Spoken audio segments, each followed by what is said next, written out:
స్వతంత్రం వచ్చి 78 సంవత్సరాలు అయిపోయినాయి. మరి ఇప్పటికీ మన పత్రికల్లో మేము చూస్తూ ఉన్నాం, 3 రోజులకోసారి 4 రోజులకోసారి ఒక రైతు ఆత్మహత్య చేసుకునేది మనకు కనబడుతూ ఉంటుంది.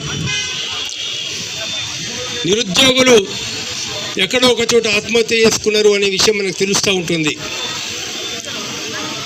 మరి ఈరోజు దేశంలో మరో సమస్య ఏది లేదన్నట్లు ఇదొక్కటి అతి ప్రధానమైన సమస్య అన్నట్లు మన గౌరవనీయులైన ప్రధానమంత్రి శ్రీ నరేంద్ర మోడీ గారు ఒక ప్రకటన చేశారు, అమిత్ షా గారు ప్రకటన చేశారు. దానికి నరేంద్ర మోడీ గారు పూర్తి మద్దతు తెలియజెప్పారు. ఏమిటా ప్రకటన అంటే 2026 మార్చి నాటికి దేశంలో మావోయిజం లేకుండా చేస్తాము అని చెప్పేసి ప్రకటించారు. అంటే ఎలా చేస్తారు మావోయిజం లేకుండా? మీరు ఎలా చేయగలరు అంటే మావోయిస్టులందరినీ కూడా చుట్టుముట్టు కాల్చి చంపుతాము అనేటువంటి ఒక కార్యక్రమానికి కగార్ పేరుతో చివరి యుద్ధం అనే పేరుతో ఒక యుద్ధం ప్రకటించారు. ఇదివరకు సంవత్సర కాలంలో దాదాపు 550 మంది చనిపోయారు ఇంతవరకు. అందులో అమాయకులైన గిరిజనులు కూడా ఉన్నారు, పోలీస్ కానిస్టేబుల్స్ ఉన్నారు, గ్రేవుళ్ళు ఉన్నారు, ఒక ఏఎస్పీ ఉన్నాడు, 2 ఎస్ఐ తీవ్రంగా గాయపడ్డారు. అంటే మన మోడీ గారిని ఒక ప్రశ్న అడగదలుచుకున్నాం.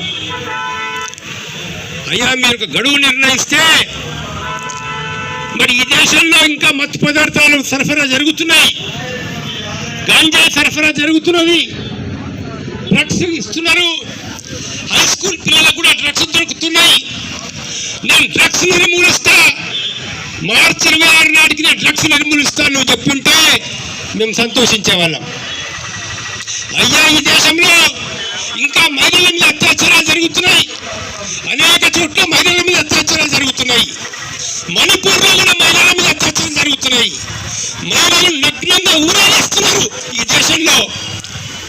మీరు కనుక ఒక చెప్పుంటే మార్చి 26 నాటికి మీరు మహిళల మీద అత్యాచారం జరగకుండా నేను చూస్తానంటే మేము సంతోషించేవాళ్ళం.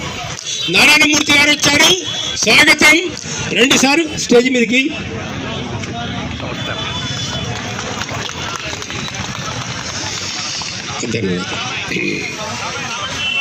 మిత్రులారా, మరి ఈరోజు మోడీ గారు ఏదైతే ప్రకటన చేస్తున్నారో, భారతదేశంలో ఇప్పటికీ అనేక చోట్ల కల్తీ విత్తనాలు, కల్తీ మందులు ఇవన్నీ కూడా సరఫరా అవుతున్నాయి.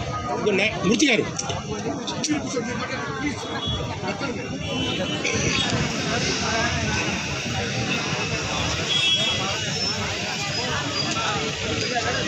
ఆయన కనుక ఈ దేశంలో ఇంకా రైతాంగానికి కల్తీ విత్తనాలు సరఫరా జరుగుతూ ఉన్నాయి.